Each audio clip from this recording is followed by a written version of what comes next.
While that's coming, no. While that's coming, I'm going to get my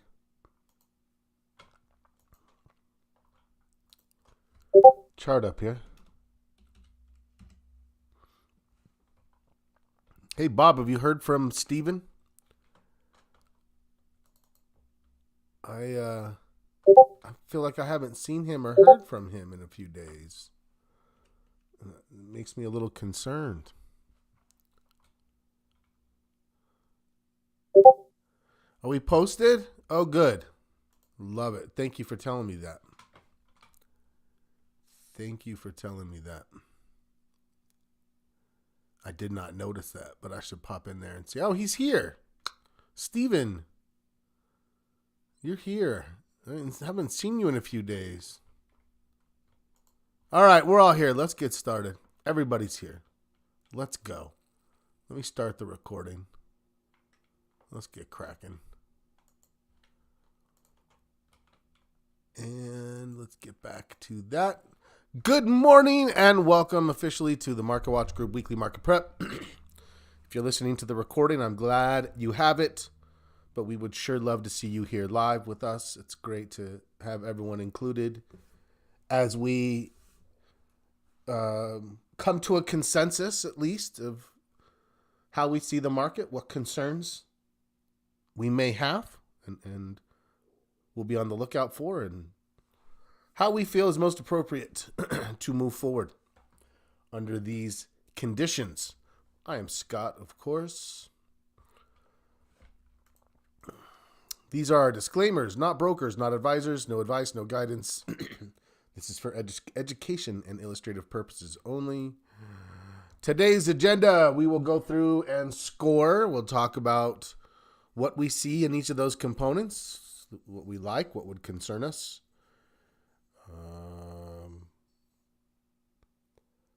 The big news last week, of course, we got the 0.5 point, and we got it in a way. I think, let me know how you guys feel about it, where they addressed some of the naysayers' 0.5 point concerns head on. They said, look, this isn't because we're seeing weakness. This is because we're committed to get to being in front. And so they've seen enough recovery in inflation. Like we said, they say 2% is their target. But when they get near 2.5%, they're like, close enough. And the hope is that it gets 1 or 2 more months where the numbers drop, and then it just sort of stabilizes and they're already moving the other way. That's the hope. Nice spin. I agree. I feel like they hit it with a little bit of a good surprise in a way that supports our thought process of don't fight the Fed. That's a key understanding.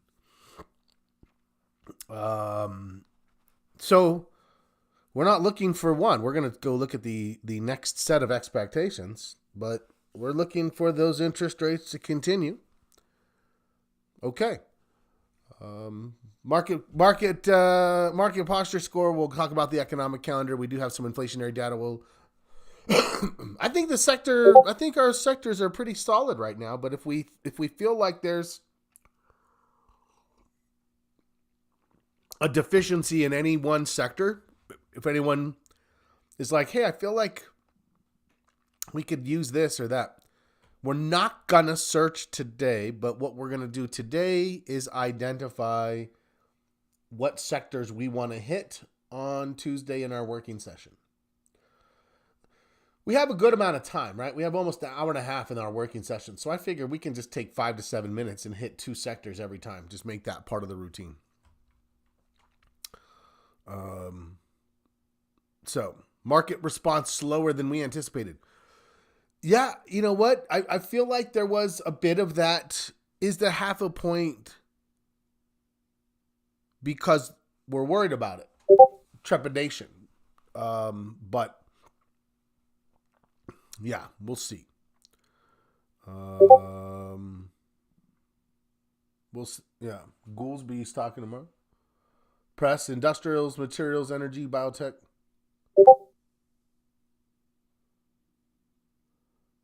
Goolsby. Let's get to it. Let's get to it. So, where were we? We were a 5 last week. We were a 5.25 the week before. So the question is are we settling into a range? Are we going to advance to a new higher score? I gotta say, and the thing about correlating this year to last year, what's the difference? There was no Fed last year. When we were recovering last year, we've looked at a couple of things for August and September. Let's go back for one. Whoops. For 1 minute. Because remember, we were good. We were in the 5s, and then we dropped. We got down in August down to 1.75. Let me mark that. Then we kept going. We got a little better. For how long? 3 weeks of improvement. We done 3.5, 4.25. Actually, only 2 weeks improvement. Then we stalled. Then we dropped again. And when we dropped again, things got worse. So there's always like, is that what's happening? Is it getting worse? And our thought this time is no. My thought is no. You don't have to put yourself in that way. I'm going to say my thought. Look at this now. That's 1, 2, 3, 4, 5, 6 weeks. 6 weeks of a more stable, stronger score and a 0.5 point cut with the Fed saying we're committed. I love that. So I'm feeling like this is exactly the fall and winter, best case scenario for us. Now, of course, we still have the election. 5 weeks. Is that right? 5? Or is it 5 on Tuesday? 1, 2, from the 24th. 1, 2, 3, 4, 5, 6. So it seems like it's 6 weeks. I thought I saw someone said 5 weeks. It's 6 weeks, right? Seems like it's 6 weeks. But what's the expectation? What's the concern? Honestly, as long as it's not like, I know it's hard, but as long as it's not like, people marching on the Capitol and if there's any level of certainty, the market's going to be fine. It's not going to influence the market one way or the other. That's my belief. As long as there's someone in place, the market's going to be. Now, if there's like lawsuits and like it's real close and it's like, that will rattle the market for sure. But that's not until then, right? I don't think in the meantime it's any matter of concern. Okay.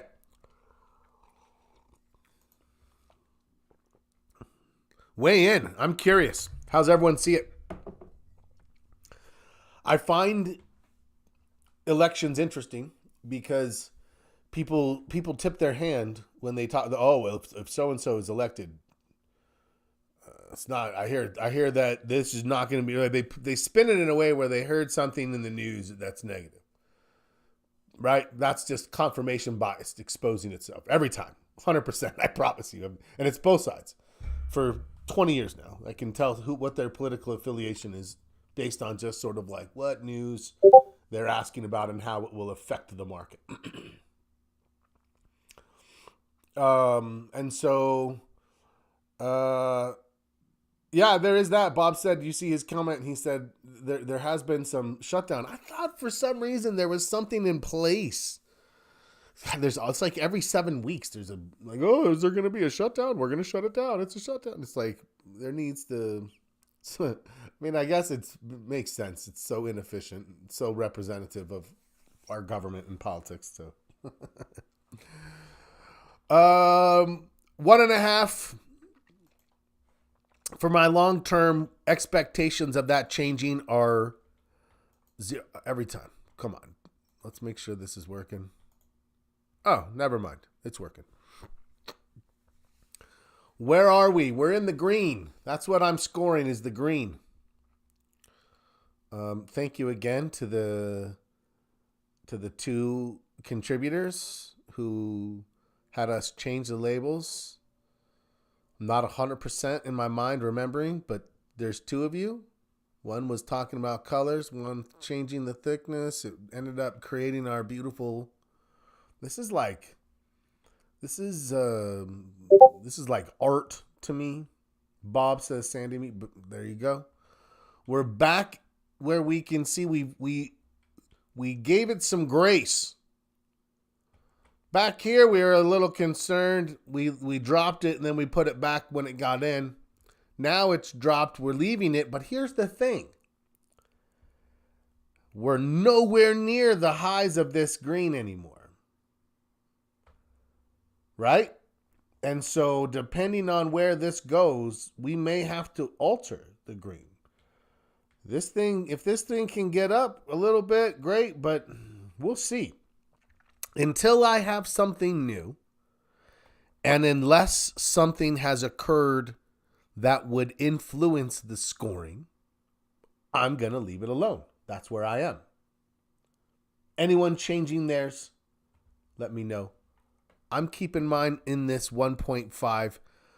I got to tell you, though, I'm feeling like it's starting to... The fact that we can't get back near that high means that maybe is less relevant. And if I have to adjust it down, it might. So that might drop to 1.25 here in the near future organically. Organically, meaning if it can't get to the old highs, then it's not that trend anymore, and then we'll have to ease our score. But not yet. Steven, awesome. Steven will be commenting soon. Good. Questions? Anyone have any concerns with that thought process?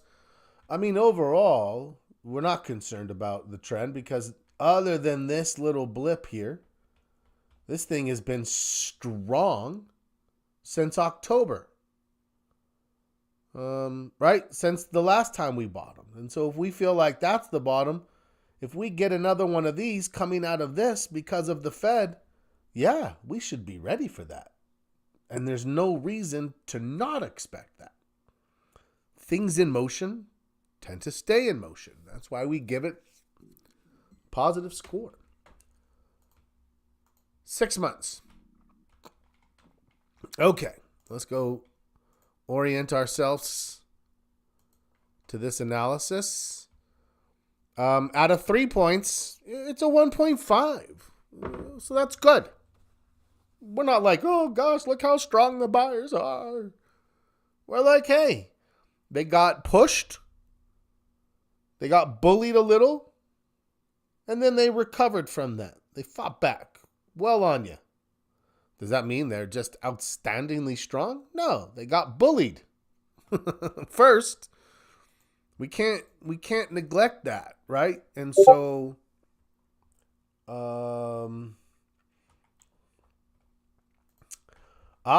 Stephen, we're looking forward to your Fed commentary. You think they made a mistake? Interesting. It's always going to be the case. If you think about what job the Fed has, right? They definitely don't want people to think they're behind like they were the last time, which they were when they had to hit it twice with 3/4 points. They were late. And I think that that hindsight bias is a little bit playing into this for sure. I don't know.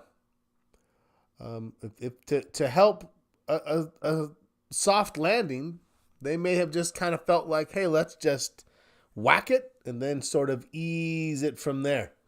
We'll see.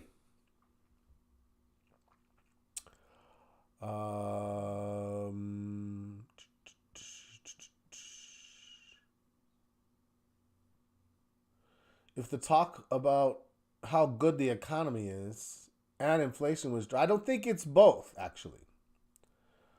Remember that the primary, they're not concerned necessarily, like they're concerned about monetary policy, right? So they look at GDP, they look at inflation.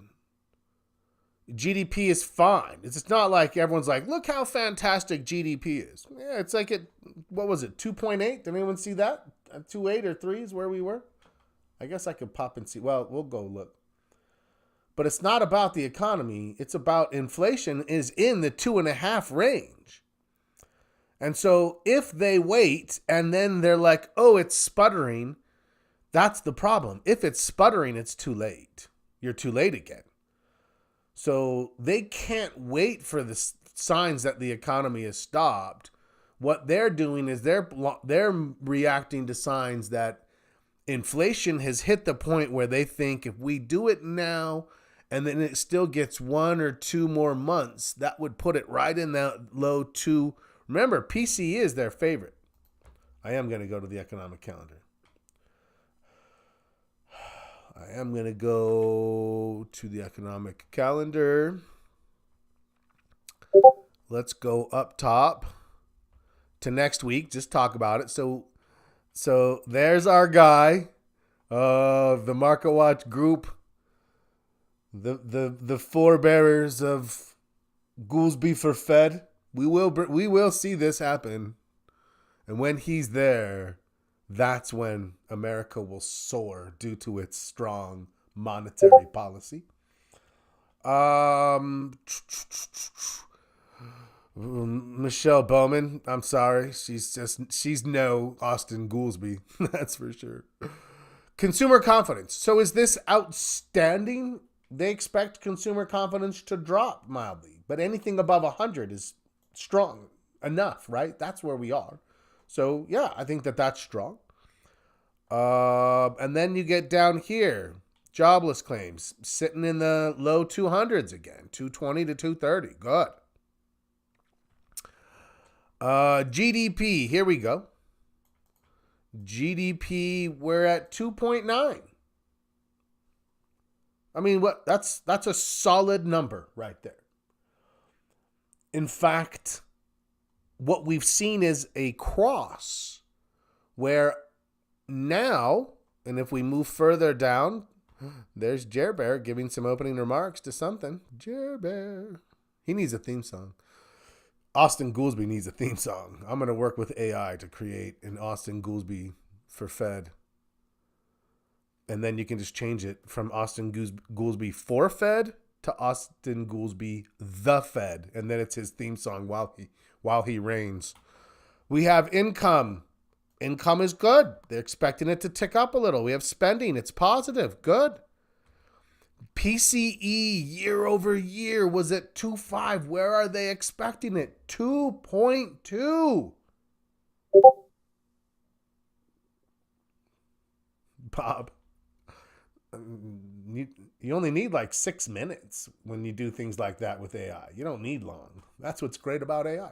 PCE is at 2.2 year over year, 2.7. So they're kind of saying, hey, look, we're getting close. Remember that we look at PPI, we look at CPI, we look at PCE. PCE is the Fed's most favored indicator. And it's in the range. If it stalled at 2.2, they'd be fine with that. If you go look back at empirical inflation, it's averaged between 2.3 and 2.5 over 20 to 30 year periods. It's never really at 2%. And so for me, I think this is what they're looking at. It's not like they're saying it doesn't matter if the economy is so good or not. What they're saying is we're not going to risk the economy if inflation is in our target zone. That's my argument. Give me your thoughts. Okay. I mean, and here's the thing. I'm listening. I saw this, and it was, I think maybe it was like what's his name, Kudlow over on. He's basically saying the difference between a quarter point is like you're nervous, and a half a point is or a quarter point. Like it was like this weird range where I'm like, you're literally talking about hitting it with a quarter or hitting it with a half, and then saying things are terrible or things are great. That's like the wrong conversation. Is inflation in the target zone? Then don't risk the economy. That's the Fed's perspective, right? This is why I tell you, you see politics come seeping in other ways. I get it for sure. Okay, so now what? We got a higher high. That's the only thing I wanted to talk about for the short term. Here's our cutoff. 1, 2, 3, 4, 5. Here's our cutoff. What happened from right there? That's the last time we scored it. Okay, so over the last 5 days, what did we get? Did anything significant happen? Yeah, we broke to new highs, highest highs. That's significant. So I am going to give it 1/4 of a point for that. 1.75. Thoughts, comments, concerns? What do? We got to a new high. Now, if I were to then say, this is my trend, does this look like a 1.75? Yeah, kind of does, right? That looks like a 1.75. So in the way that we've managed adding and taking away 1/4 of a points to kind of get ourselves through this and then back in here, what we managed to do, this was our goal the whole time, if you remember. I want to stop and reflect on this. What we managed to do was not panic in our short-term scoring. It never got below 0.5. It never got below 0.5. Even though, right, could you make an argument like, hey, you should have scored it a minus something right here. If all you did was just come in, you could draw those lines and you could say, I'm going to score this. But what we said was that's not the intention of how we posture the market at all. That's not at all our intention. Our intention is to make sure that we reflect common principles, things that like the fact that we know that's 10% right there. That was a correction. We didn't want to get negative at the bottom of a correction right as it turned around. Can you imagine how terrible that would have been for us? To right there go negative right when this thing bottoms and gave us this? We traded that. The only way you can trade this bullishly is if you maintain that bullish posture in a correction.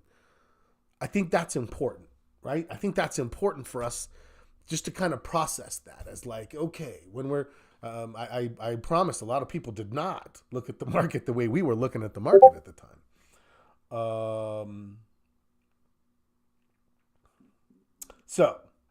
Okay, let's see. I'm going to back out of this.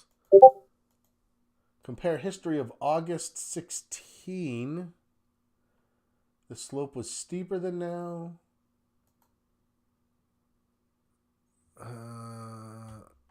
I'm not sure. August 16 is right here.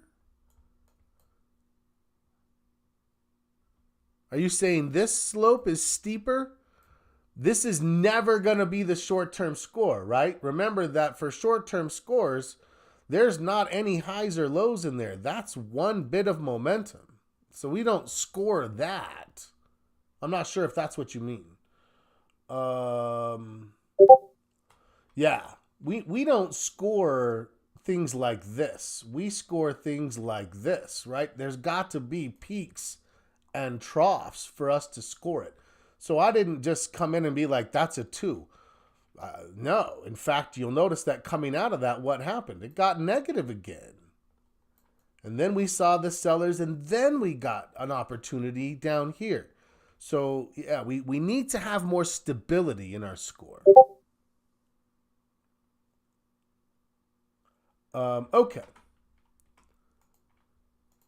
So, where's your score at, everybody? Let me ask you that. I'm a 1.75. 1.5. Okay. Let's talk about the tone in addition to the score. When we have a 1.5 long term, what's the tone? The tone is long term strength. That fundamentally the institutions are long term buyers. Like nothing has shaken that. That's the tone. There is underlying institutional strength from the long term. That's what I want to understand as I score this. I don't want to get just so lost in the logistics of the numbers that I'm not really absorbing and then applying the implications, right? The tone of this posture. Short term, what do we see? That overall, more than not, buyers have been in control, and that coming out of our correction, we see the buyers continuing to make new efforts to surge in control. For me, they popped to a highest high, right? A new high. Great. Give them a 1/4 point. Well done, buyers. Congratulations. 1/4 point. I'm at a 1.75. Steven left his at a 1.5. Looks like Bob's a 1.5. Michael is at a 1.5, so I'm a little faster. Okay. Well, we can all live with that. We'll see where we end. Oh, Sandy's with me. Grayland's with me. I'm in good company. No offense, guys. All right, let's talk about volume. Let's talk about volume. This I thought would be an interesting one. So let's pop down. Remember what we're doing with volume. I don't need all that extra time. We're thinking conviction. Who has more conviction? When there's big important days, who's working those days harder? So here we have a day, and that's the buyers. And then here we have a day, and that's the sellers. Okay. Then we have another sellers. Like, oh goodness, look at the sellers. Nope, that's an X. Sorry. That's an X. Then nothing, and then we got a big one for the buyers here. Okay. I believe 5.3 for the buyers, Michael. That sounds right. Is this scoreable? This is scoreable. 48 million, and we were at 52. So that's about 4 million more than 48. So that's about 107%. I'm going to give that. That might be iffy for some of you, so that one I say is a yes. 1, 2, 3. Okay, what do we have here? Here is, that was the close of that day and the close of that day. We did have above average volume, but that's a wash, right? So I'm going to say that's a wash right there. Nobody gets that day. And then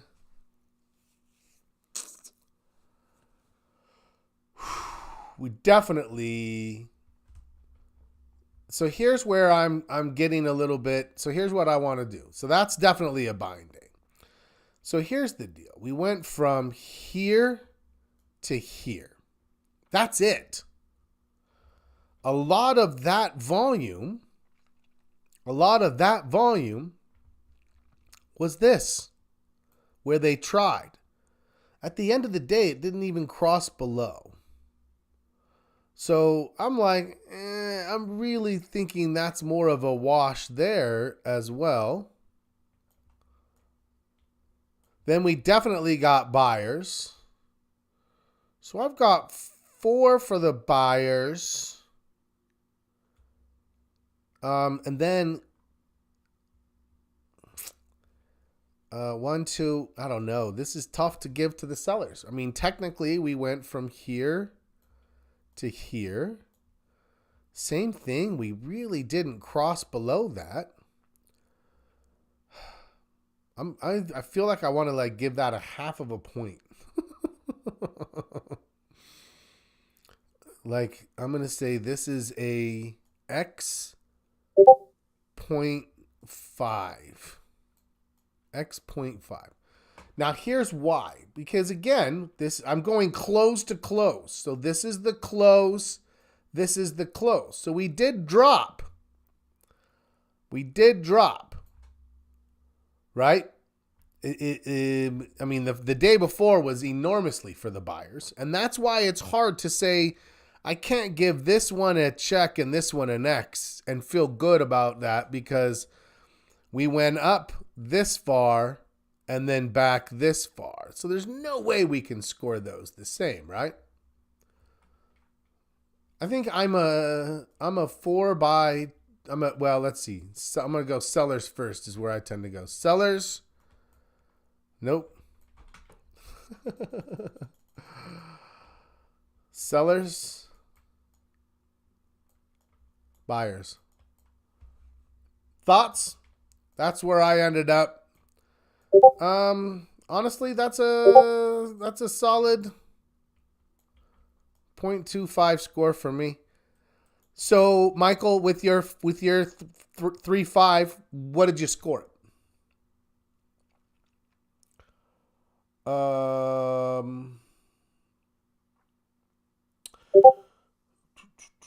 Why would you consider a non-volume day to compare to a day that had volume?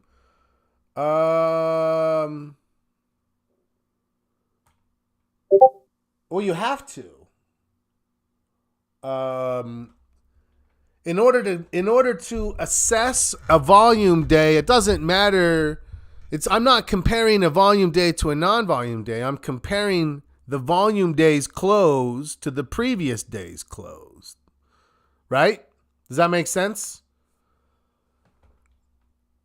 This day right here didn't go anywhere.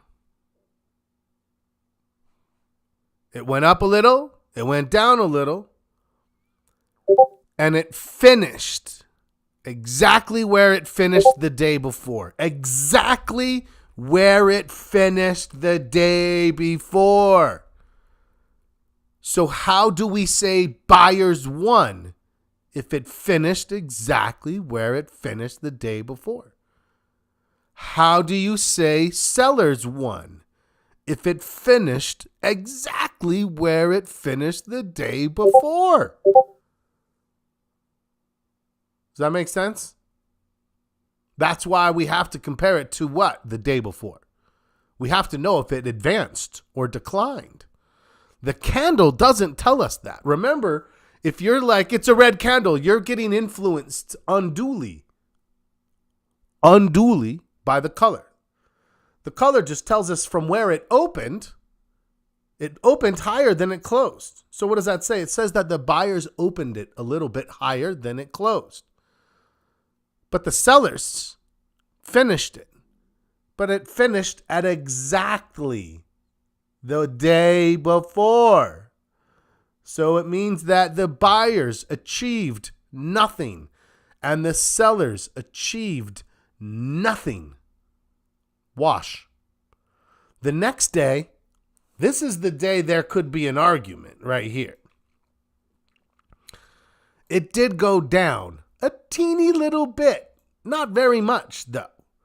So you have to ask yourself, am I going to give that an X and give that little teeny pullback the same amount of weight that I gave this, where it advanced twice as much as it fell? That's where for me, I put a little bit of discretion into this. It's for me, I think I don't necessarily want to be like, oh, it's because of this and now it's exact. I'm going to be like, you know what? So does that make sense? It's the implication. So what's the tone? And this is where we come in, right? And we say, okay, now what? I'm a 0.25. Miguel's a 0.5. He likes it. He says, I'm giving it more to the buyer. So now we give this a sanity check. And we said, we just assessed the conviction of buyers and sellers. This is the starting point of our chart right back here. And this is the ending point of our chart right here. And if I just sort of connect those dots, my slope is up. My slope is up. I only had 2 days of sellers and 1/2 a day of sellers, Bob. Let me see if I can go put that back up. 1, 2. I gave that a wash, and this is my half. So 2 back here and a half over here.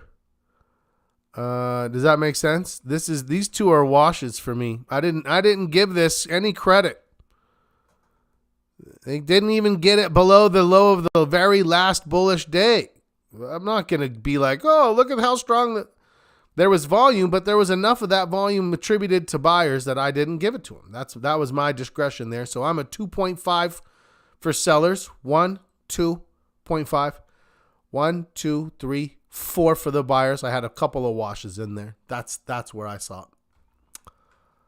And then now the sanity check says volume always gets such spirited discussions. I love it. But look, make sure that we get to the right place. That's a positive slope. So I feel like 0.25 is right. I feel like if you were a half of a point, yeah, more than a half, I'd have to put in, I'd be like, no, I don't see it. You don't have enough slope to justify that score. If you were a 0, I'd be like, yeah, okay. You're still a little concerned. Whatever you see, it's not a huge slope. So my thought is this should be somewhere between 0 and a 0.5. Right? That would make sense. You could make an argument for the 0.5. You can make an argument for the 0. Some of us are Goldilocks in the middle. Do not give the sellers credit. What is the empirical delta you consider? You have a 5%. Well, but Stephen, I think you're getting locked up. I think you're getting locked up in rigidity in your analysis.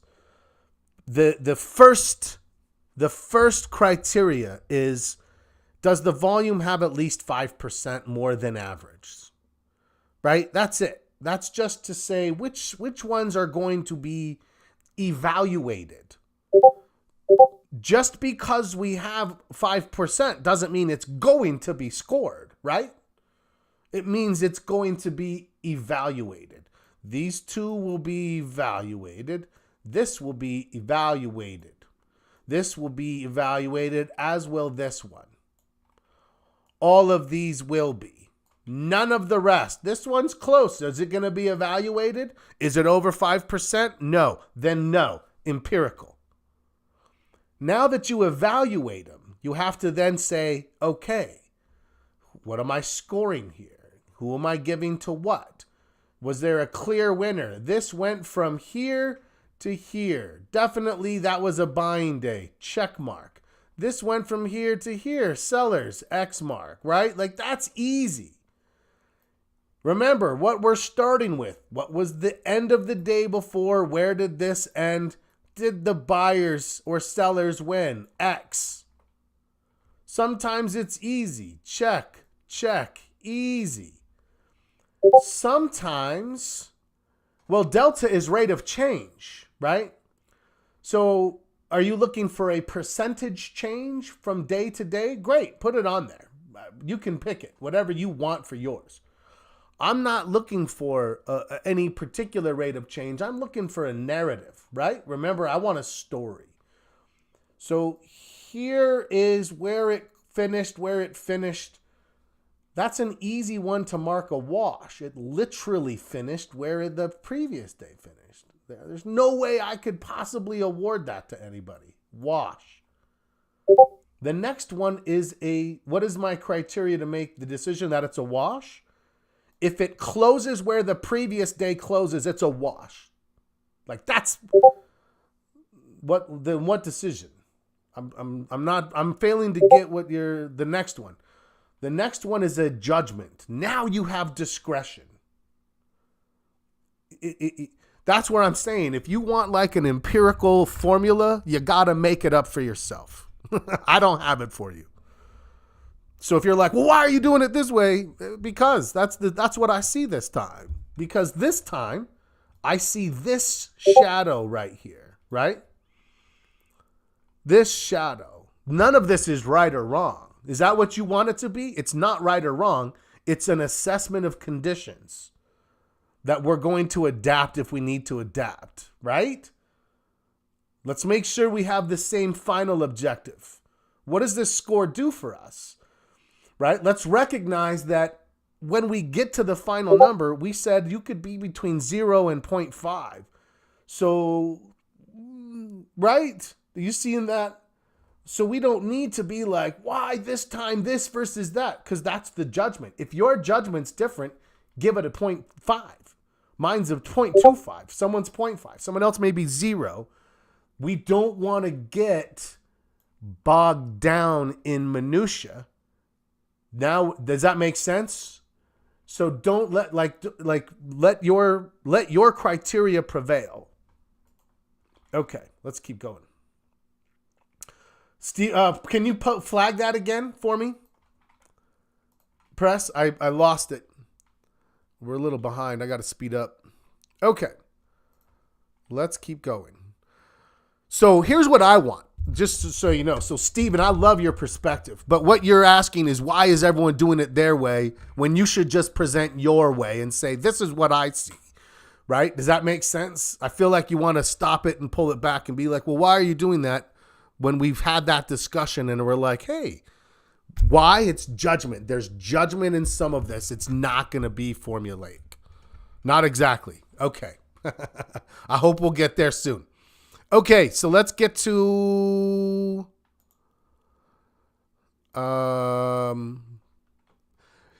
if you think that at the end we're all working to get to the same point, we're not. Does that make sense? We can't all see it the same way. And so once we say there's discretion, you have to just accept that someone's going to have a different score. Does that make sense? Like it's like instead, like you can simply say, oh, I see why he said he would do it that way. Not, I don't know. We'll get there at some point, I hope.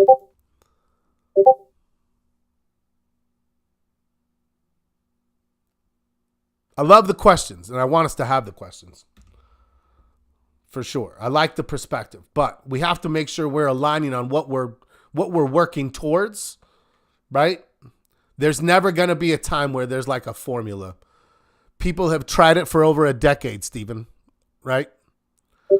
When you look at volume through the lens of pre versus post rate cut, does that impact scoring or leaning? No. Because there's always an event in there. I don't care.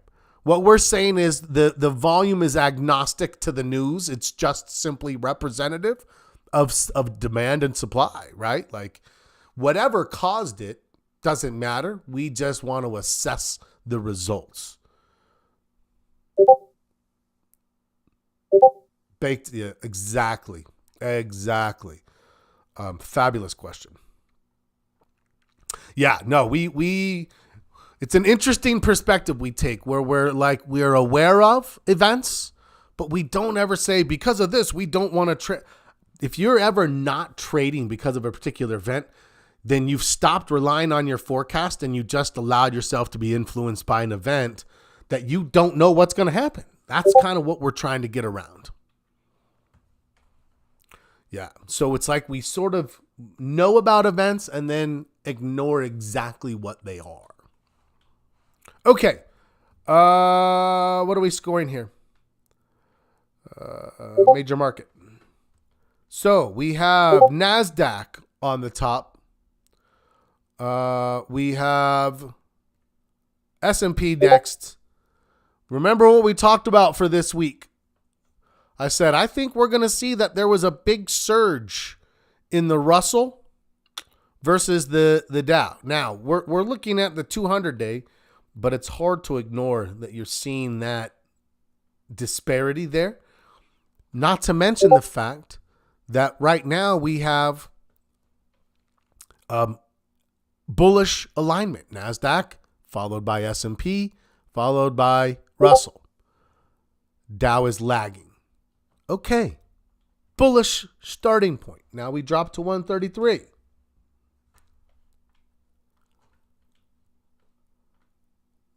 NASDAQ, bullish. S&P next. Russell in that third position, slightly ahead.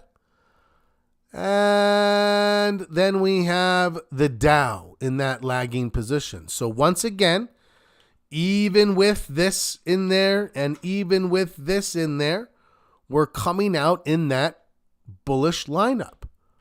Now we go to 66 days. And 66, we have a whole different race. So what we have is we have a bullish foundation on our longer term charts. Now we have this funny little race between small caps and large caps.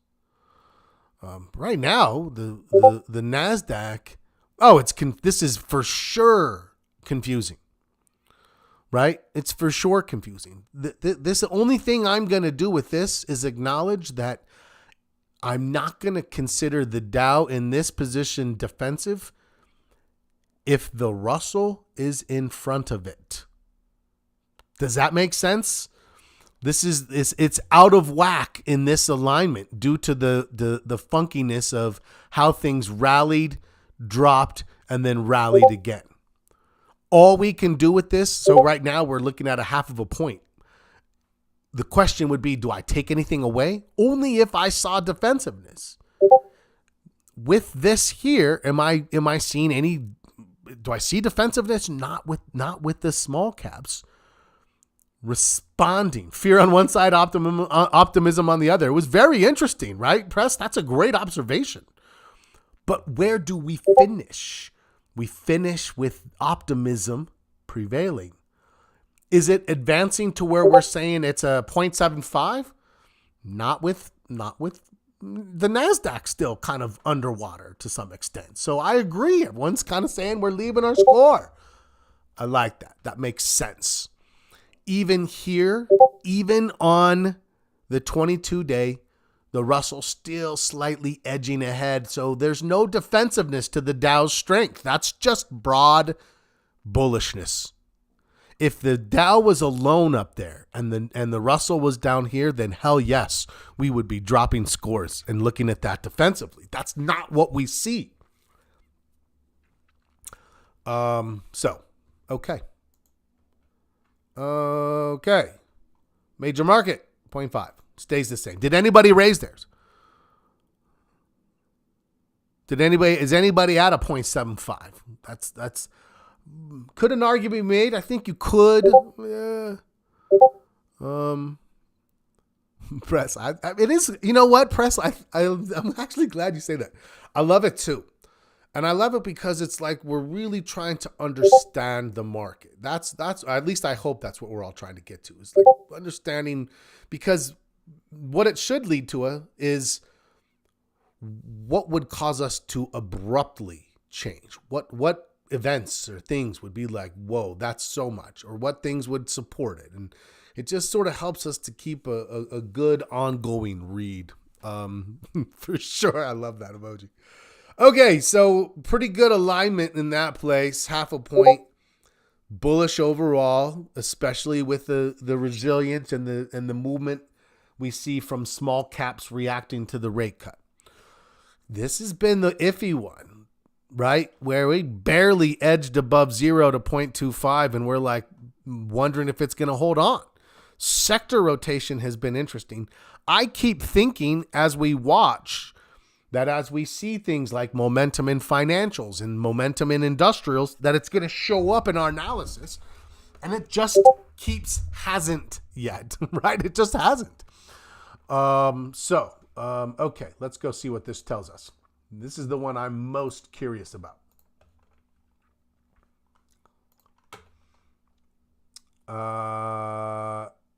And look at that. Look at the utilities. Just strength. And it's like hard not to be concerned about that being defensive. I mean, as I highlight it, you can see it. It's moved into a leading position on the 200-day analysis. But also communication services and financials. So we have 3, and 2 are growth, 1 are defensive. So it's hard not to acknowledge some level of defensiveness from utilities being there, but it's also we have 2-1, and thank you, Sandy, for bringing that up. As Bob is saying that overall utilities is moving into more of a growth type position, which is going to be hard. 20 years ago, healthcare was a full conversation for defensiveness, but post Obamacare, things shifted, and there was like more of a. I mean, there was actually a time, I'm trying to remember when healthcare led a bull market. Healthcare as a sector for like a year was the leading sector in a bull market. It's like, what the hell? And now, possibly a dynamic shift as utilities is not just representative of, I need to turn my lights on and heat my house, but growth that every business needs to inject AI into their business model. Doesn't matter if you're a coffee shop or a barber, you can benefit from it and get it for $25 a month.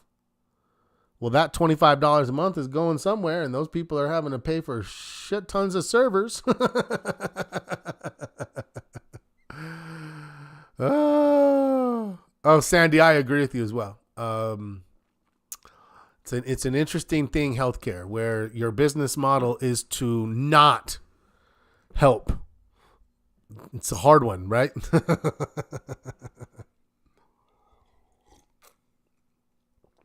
Okay. And the crypto is energy intense, and AI is energy intense. And so that's shifting. Our system is corrupt at the moment, making money, keeping us sick. Yeah, I agree. It's insane how much more we pay than everybody else for how much less healthy we are, right? Like, it's broken. Okay. Then what? Well, right with the market is industrials, growth. Then we see technology making a move back up, getting in front of staples. So this is, I say, more growth than not, I think, is the implication. Right?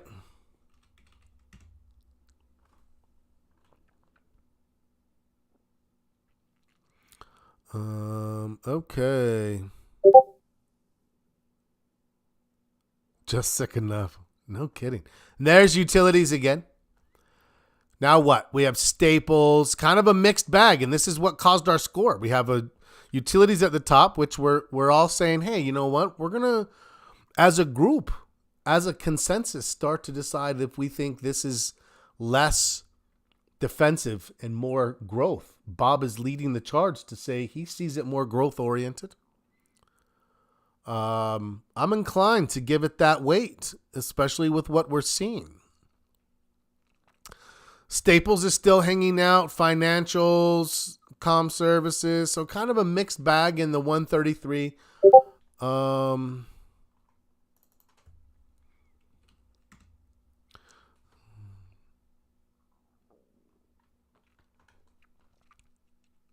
Utilities, financials, Industrials and discretionary. Oh, look who's popping back into the conversation. So now, if we say we're going to give utilities kind of a passive, we're not going to call it, even if you don't call it growth, let's say we nullify it as calling it defensive. Yeah? Then what? Then we have financials, discretionary, industrials, staples going a bit stagnant, but we've got more growth than not. Technology's back down here still, right? They're not in a good spot on this chart for a little while. But the thing is it's like we're still bullish in this time. So let's go to 22. I don't know. I feel like if you remove utilities defensiveness, let's go back to 66. There's still discretionary up there. If you don't give it growth, but you just don't give it defensive, is there a half a point here? I think we're still not there yet, but I think we're close to a half a point.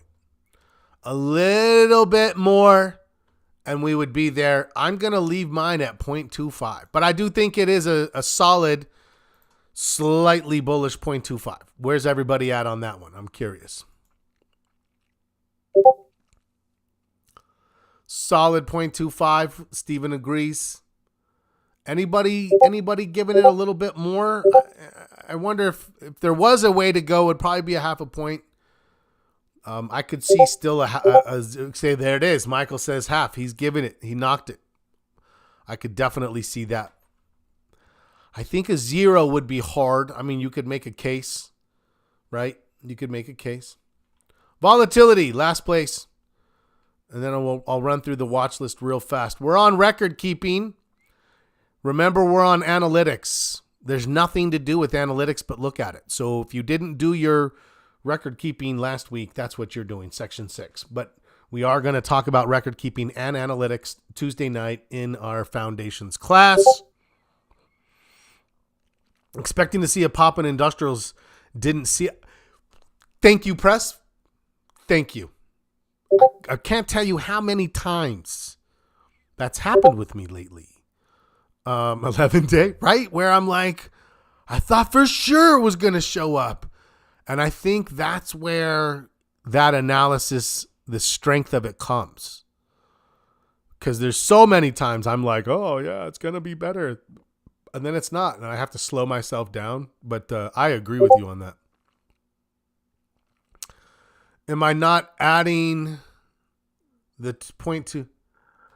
Adding what score? No, I am a 0.25. Not I'm increasing it a 0.25. I am a 0.25. Michael is a 0.5. So if he was a 0.25, he added to his. I believe that Bob, Gray, Lynn, and Sandy are all 0.25s. So I saw no change in the score. I left it a 0.25.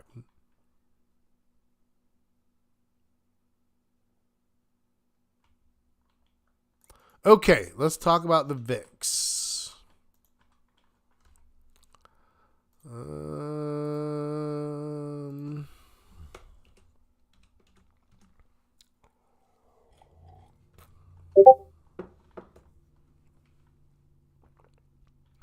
Increased it. So you were a 0 and you raised it to 0.25.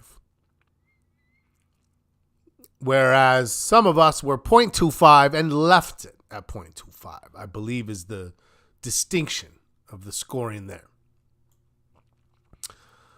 Okay, so let's zoom in on this one.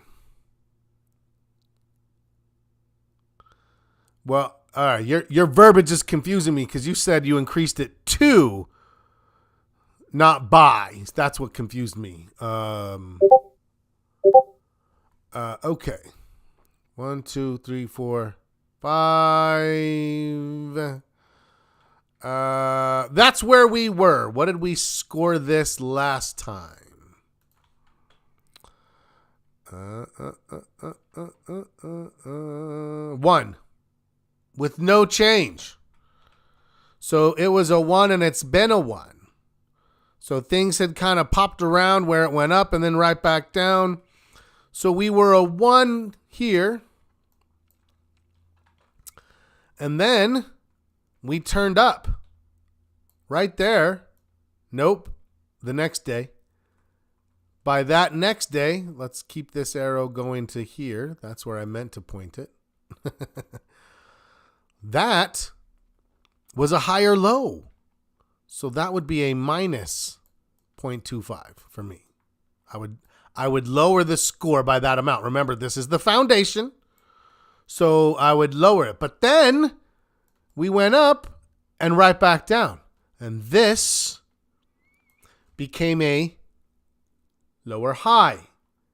That would raise my score 1/4 of a point.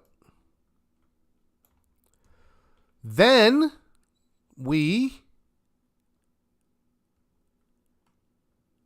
took out that low, which means this, even now, is already what? A lower low. I'm going to give it a 0.25 for that. So this and this cancel. This carries over here. This is a reminder. To the 1. And I am now a 1.25. That is... you had the same intention, Michael, but it's wrapping our minds around this damn VIX and its inverse correlation. Yeah. I get it. So I am going to 1.25. That's where Steven went. That's where Michael went. That's where Press went. I feel like I'm in good company here. Okay. But I don't count for being a higher low from 8:30. Let's go back. I left my numbers up. From 8:30. Because we've already assessed that low relative to this one, we're not really counting this one anymore. Now, this one becomes the marker for higher or lower. So once we cross it, the other thing that means, Miguel, is, I might have said Michael before, but I meant Miguel. It means that there's no higher low potential for a hedge. Does that mean we just simply would never think of hedging? Absolutely not. What that means is if that VIX gets, like, let's say the VIX gets to 15, you're carrying some bullish trades and that thing locks in at 15. We're not going to score it, but we're certainly going to acknowledge the fact that this was our prior low. So if it gets down here again, are we going to have a level of concern? Yeah, of course we are. Are we going to think about the potential of putting a little hedge on for small periods of time? That's a great risk management consideration. Michael is a 5.75. I am a 5.5. Steven, we're in the same exact place. What are we squibbling for over volume when we end up at the same place? Bob's 5.25. Okay, so you can see where we're at as a group. The range is 5.25 up to a 6. I'd say our mean is probably somewhere around 5.6 or so. We are going to formalize this at some point. And so, anybody else? What do you think? What does this mean? Well, we said we're not concerned about that point. We were forward and then we were back. And so we've been kind of meandering around, right? We've been meandering around from a 4.25 to a 5.25 to a 4.5 to a 5. And now we've gotten to the... What this means to me is that we're in our zone. Our zone is in a 4.5 to 5.5 and continuing to improve with what? With the Fed stepping behind us, giving some momentum. I love it. I love it. What does that mean? Well, our core philosophy as a group is pretty simple. Find a bull market, buy the dips. There it is. As it dips and then starts to go back the other way, we're going to buy. That's what we're looking for. Oh, man, I'm already 9 minutes over, you guys. Okay, I'm going to literally just fly through the watch list. Bob, I know. Bob's like, you're 10 minutes over. I know. I'm trying. I promise I'm respectful of your time. If you have to jump, you got to jump. I get it. I'm going to go for 5 more and get this watch list in place. All right. It's a good week to go a little long, Miguel. Thank you. Okay. We're going to hit the watch list again on Monday, but you can see that if we get a little dip out of Apple, I could live with that. We're already dipping here. I'm looking for strength in financials. Looking for the dip in Amazon. Looking for the dip in AXP. Right? So a lot of these things are overextended. Good with going over, waiting on. Oh, have fun with the grandkids. Love it. I wish I was seeing my kids today. I haven't seen my son in quite a bit. BLDR starting to pull back. So I think looking for some consolidation. Are we going to be surprised if we see consolidation Monday, Tuesday? So this is where sometimes people are like, Scott, we scored at 5.5 and our score increased and then the market dropped on Monday. This is not a predictor, right? This is not, we think it's going to be bullish Monday. That's our market posture. Our trading posture. Could it be bullish tomorrow morning? Sure, why not? Right? But I'm just saying, if we got a lot of things that are in these overbought levels. Like if we see some consolidation, I'm not going to be bothered by that. I'm going to be thinking, yeah, you know what? Some of these things that are strong are just so overextended. Other things are setting up. CMG flagging. Let's get ready. Costco starting to turn. If it weren't for earnings, and even with earnings, I might still be like, you know what? Let's give it a shot. Let's take it for 3 or 4 days of momentum. Dow looks like it could be pulling back. Here's some consolidation going on in industrials, right? Materials are strong. Gold is still strong. Possibly consolidations there. Maybe in tech, Google. Already, we're maybe seeing some of it there in consumer discretionary. ICE pulled back a little bit. What else do we have? KKR overextended. Coke's trying to survive, holding support. Big pop. I don't know where that came from, but boom. MasterCard. I think MasterCard is looking like a setup. McDonald's looks like a buy signal. Well, that might be a go, especially if we could get into this thing. Where's our Heikin-Ashi on this? That might be ready. Oh, look at that. Ready to give a Heikin-Ashi. McDonald's is looking buyable. So there are signals. Overbought. A little bit of the concern for me, if anywhere, is consumer staples, right? Microsoft, maybe some consolidation. NASDAQ keeps on keeping on. Maybe some consolidation in communication services. Chips, I think if this just pauses and then starts to turn, I'm definitely looking to jump in. Nvidia again, PLTR again. Didn't get much pullback before it thinks it wants to jump. I don't know. Mortgages, maybe. RTX is just kind of grinding. I'm losing hope. Tesla may be going to consolidate. I think there are things that are tradable, and I think if things consolidated, I would look at this. Oh, UNP, what a disappointment that was. Could have picked like 4 other different industrials and smashed them. I hate when I pick a bad, like the one bad in an industrial group. Like, it eats at my soul sometimes, you guys.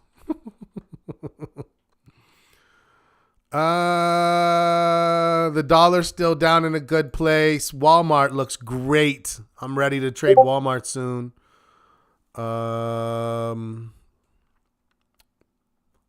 Okay. All right. We're 15 minutes over. I appreciate you guys kicking around with me. It was a great discussion. It makes sure that we talk about everything. That's what it does. It makes sure that we don't come in and just like blindly say, hey, are we all just so bullish? Let's be bullish together.